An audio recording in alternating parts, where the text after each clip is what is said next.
Saudara-saudari yang terkasih, pesan seseorang yang hampir meninggal adalah wasiat yang harus dipegang dan terjadi. Dan pesan Yesus kepada para muridnya adalah pesan Yesus pada kita. Jelas sekali apa perintah Yesus. Di dalam Kisah Para Rasul dikatakan Yesus melarang mereka meninggalkan Yerusalem. Menyuruh mereka tinggal di situ menantikan janji Bapa. Apa janji Bapa? Nah ini kalau ngomong di depan orang Katolik ini. Antara nggak ngerti dan blow on sama. Apa janji Bapa? Roh Kudus. Roh Kudus. Dan ingat, para rasul menanti di sana bersama siapa? Bunda Maria. Jadi sebelum diangkat ke surga, Yesus memang memberi perintah, jadikan mereka murid-muridmu. Tapi kamu gak akan pernah bisa sendirian. Kamu butuh penolong. Siapa penolong itu? Kalau bukan Roh Kudus. Maka menarik tadi apa yang disaringkan oleh Bruder. Karya kami bukan semata-mata karya manusia. Kalau menurut hitungan manajemen manusia, nggak cucok. You know nggak cucok? Itu bahasa Jerman. Nggak pas. Tetapi kami memanage ini dengan kuasa Allah. Jadi manusia itu harus hidup bukan semata-mata karena realita. Bukan. Romo takut sekarang semuanya keras, ditindas. Sehingga kami gak ngerti, gak mau berbuat apa-apa. Ini orang yang hanya hidup karena realita. Kalau Anda punya iman, Anda harus berani hidup karena harapan. Jadi kalau orang hanya melihat realita, kita makin khawatir. Makin gak bisa apa-apa. Gak mungkin. Kita tidak tahu bahwa ada tangan Allah yang lebih berkuasa dari otak Anda yang maha kecil itu. Sudah maha kecil, kosong lagi. Isinya cuma konsumsi.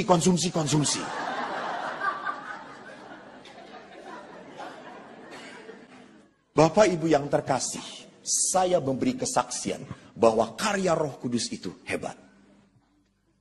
Pertama, tadi saya selalu mengatakan, kita kan selalu menjudge. Menjudge itu memvonis. Memvonis, saya adalah anak yang divonis bodoh. Maka bapak saya punya anak 4, 3 anak ayah pintar.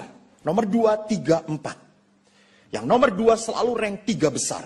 Nomor 1 ranking 1. Nomor 4 10 besar. Nomor 1. Ini anak yang paling dicintai Tuhan. Jangan mentertawakan dosa. Anak ini sekolah ranking 35. Dan bapak itu selalu mengatakan, kamu ki bodoh le, bodoh. Anak bapak sing bodoh siapa? Eko Pak E. Dari kapan? Dulu, sekarang, sampai selama-lamanya. Amin Pak E. Sehingga saya minder karena dicap bodoh. Saya teringat sekali waktu saya kelas 5. Saya ulang tahun. Saya sudah bisa naik sepeda. Saya datangi ayah. Ayah, belikanlah saya sepeda. Saya sudah bisa naik sepeda ayah. Saya mau ulang tahun. Beri hadiah. Ayah berkata, dalam bahasa Jawa. Pokoknya gue mau pakai bahasa Jawa. Ngerti nggak ngerti?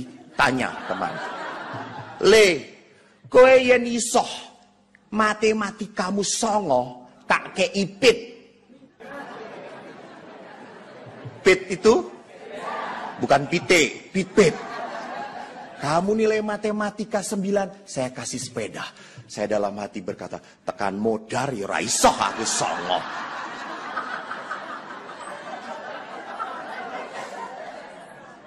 Bulan berikut Karena saya sudah dijatah oleh Tuhan. Matematika 3. Itu sudah takdir, saudara-saudara.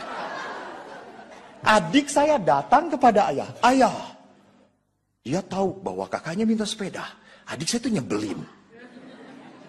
Dia berkata, ayah, saya mau ulang tahun. Belikan sepeda ayah. Lalu ayah berkata, nak, nilai matematika kamu 9. Ayah belikan sepeda. Besoknya 10. Dan ayah belikan sepeda dia. Jengkel.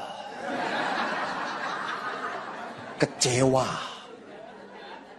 Dan kekecewaan itu terpatri terus sampai hati saya. Saya mengatakan, saya balas. Akhirnya setelah saya jadi pastor, saya balas. Apa yang saya lakukan? Saya nabung. Saya beli sepeda yang terbaik. Saya berikan pada ayah. Ayah untuk ayah. Gak perlu nilai 9 sepeda. Kasih. Dan adik saya yang diberi hadiah gak pernah memberi ayah. Yang bodoh. Dan saya suka sedih kalau om-om kumpul-kumpul itu kan selalu membanding-bandingkan anak-anaknya tuh. Oh, anak tante sekian, anak om sekian. Om saya tuh selalu teriak, kok ranking berapa kok? 35 om. Masih? Wah, itu sudah dari sononya. Tapi maaf, sekarang om-om saya itu cari nasihat pada siapa?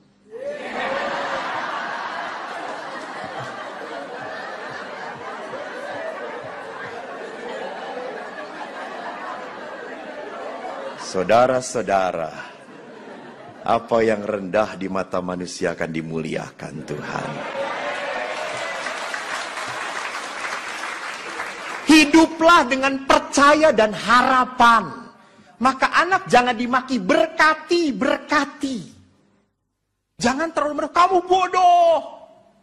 Lihat seperti bapakmu juga bodoh. Bapak saya itu ngomong, kamu bodoh. Saya jengkel. Bodoh-bodoh kan anak bapak. Lalu bapak saya ngomong, ya anak bapak tapi bukan turunan bapak. Lalu turunan siapa? Ibu.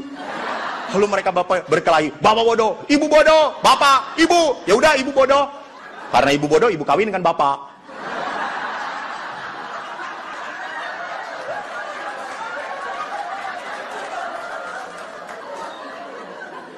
Jadi bapak ibu tolong berkati. Orang yang memberkati adalah orang yang hidup dengan harapan. Harapan lebih kuat daripada kekhawatiran. Dan sekali lagi, siapa yang bisa memampukan saya seperti itu? Roh Kudus. Maka bagaimana orang mau bisa bekerja dengan Roh Kudus kalau tidak berkaca pada Bunda Maria? Bunda Maria selalu tangannya terkatup berdoa. Dia tahu dia ini hamba. Kalau Bunda Maria hamba, kita ini kacung. Saya suka kaget. Saya hamba Allah. Romo siapa? Kacung. Ada saya tuh. Jadi lebih blow on.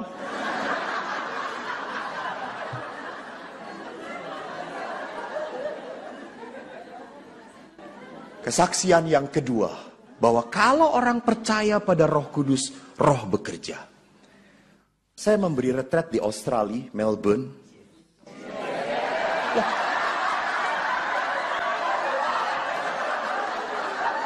Saya kesini sih hanya ece-ece. Sebetulnya nggak level.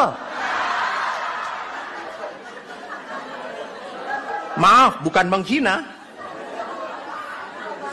Kenyataan.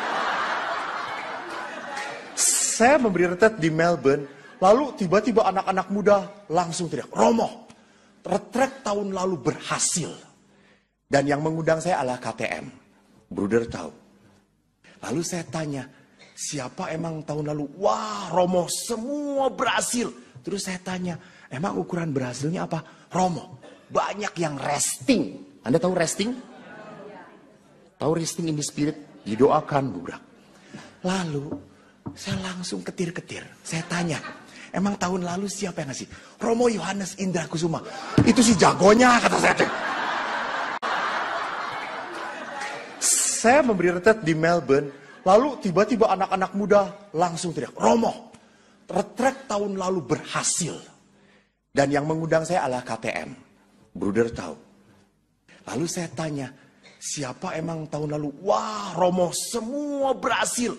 Terus saya tanya, emang ukuran berhasilnya apa? Romo, banyak yang resting. Anda tahu resting? Tahu resting in the spirit? Didoakan, Bubrak. Lalu, saya langsung ketir-ketir. Saya tanya, emang tahun lalu siapa yang ngasih? Romo Yohanes Indra Kusuma. Itu sih jagonya, kata saya. Jujur saja, saya tidak bisa mendoakan orang sampai resting. Saya pernah KRK kan banyak yang mendoakan Romo di sini, kubrak. Saya itu sampai mendoakan, ya Yesus. Dia diam aja begini. Sampai saya berkata, udah capek lah gue, kata saya tuh. Saya tuh tidak mampu membuat orang resting. Itu bukan karunia. Ingat, itu karunia.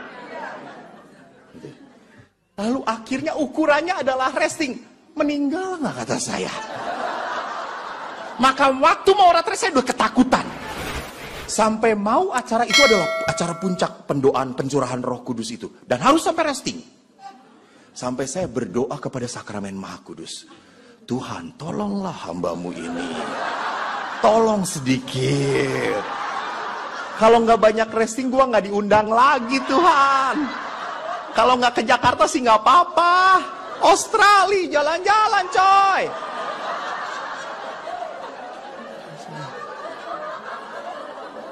Tuhan, kalau nggak ada yang resting, saya nggak laku. Tuhan tolong. Gitu. Saya sampai capek doa, Tuhan semoga mereka resting, semoga mereka resting. Lama-lama panitia sudah berkata, Romo, sudah mulai pencurahannya. Sekarang. Terus saya berkata, ntar dulu. Gitu. Saya belum mantep, kata saya. Lama-lama saya doa makin capek tuh ya. Lalu saya berkata, ya Tuhan sudahlah. Kalau mereka tidak ada yang resting, saya sajalah yang resting, kata saya. Jengkel nggak ngatur Tuhan itu susah. Lalu akhirnya pada saat acara pencurahan, ada Mesdinar sebelah saya. Mesdinar sudah berkata, Romo mulai sekarang saya akan merem. Tiba-tiba Tuhan saya takut. Saya nggak ngerti. Tiba-tiba saya berpikir, oh ya, akhirnya apa? Oh, saya rubah. Saya deketin Mas Dinar. Kita rubah. Mereka jangan maju satu-satu. Mereka diam. Lalu Romo bagaimana? Saya mau bawa Sakramen Maha Kudus. Kalau tidak ada yang resting, salahin Sakramen Maha Kudus.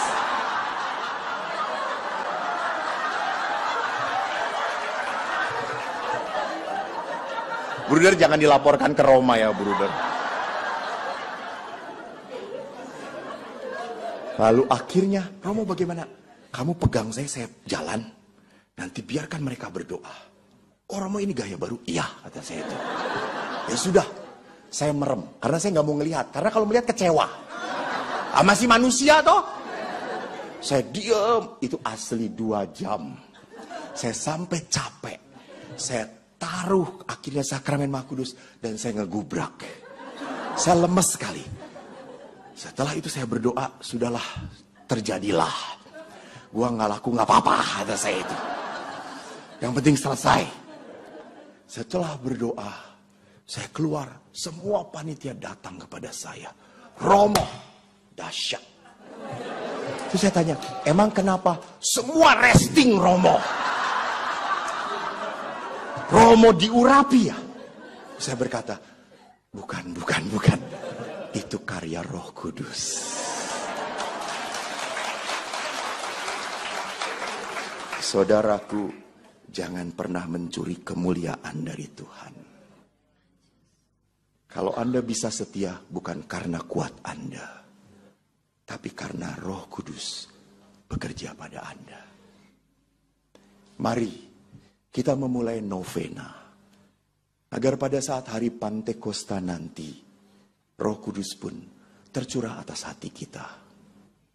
Kalau Anda selalu mengeluh, saya tidak bisa. Karena Anda tidak mengandalkan Tuhan. Hiduplah karena percaya. Karena berharap. Bukan terlalu banyak melihat ketakutan.